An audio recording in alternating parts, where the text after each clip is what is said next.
这台这个长虹32寸的电视机啊，这个电视客户说是在放的过程中啊，听到里面砰的一声，说问我是不是保险丝坏了，这个不确定啊，拆开来看了才知道。这个电视还没拆过，看到了，封条还在这。这个高清线已经给它拔坏掉了，看到了，这个铁壳还在上面。拔掉，它要换高清线了。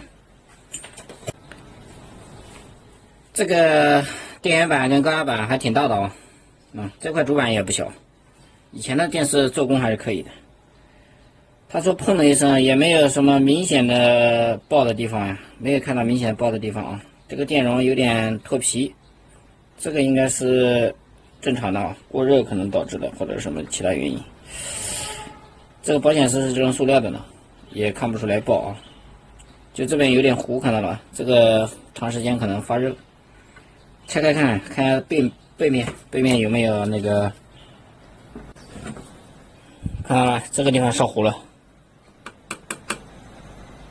这好像是一个电阻吧，等一下我来仔细看看。这边的话现在是2个电阻都烧了呢，看不见字了，不过也没关系啊，我们可以参照这一边的啊，这边是一组，这边一组，2组一样的。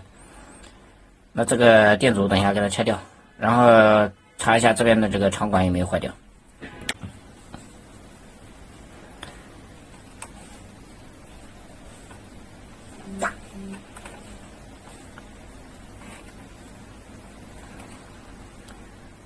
这个短路的严重啊，这个也不对，好像不对，这边这个是对的。那这2个长管应该都坏掉了，先拆吧。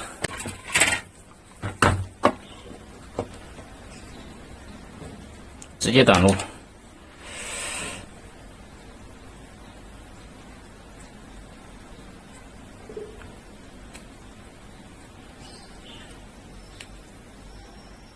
软击穿，2个都坏掉了。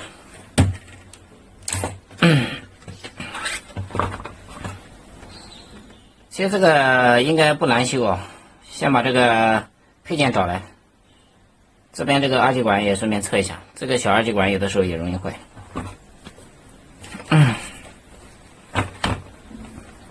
就这个二极管。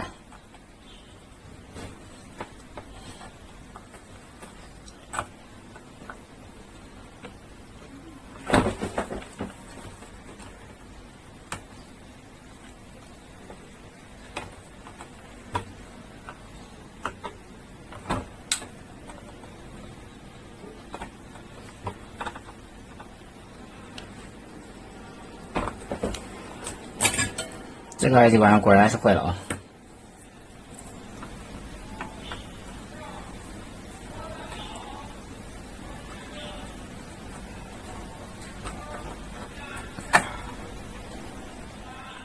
现在这配件找齐了啊，一个保险，2个长管，一个贴片二极管，2个电阻。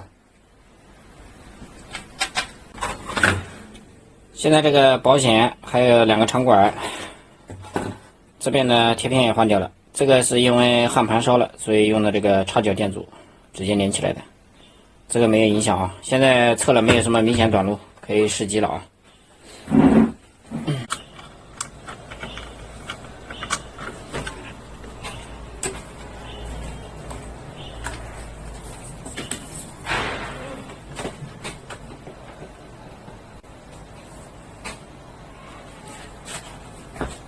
好像是背光亮了，从这个后面看好像亮了。现在经过试机，一切都正常了啊，那说明就是修好了，可以给客户送过去了。顺便给大家讲一下这个刚才用的那个长管啊，原型号是 K2624，然后用的是10N60代替的啊。大家如果遇到同型号的可以参考一下啊。好了，本期视频就给大家分享到这儿了，喜欢我的朋友记得给我点个赞，写个评论，下期视频再见。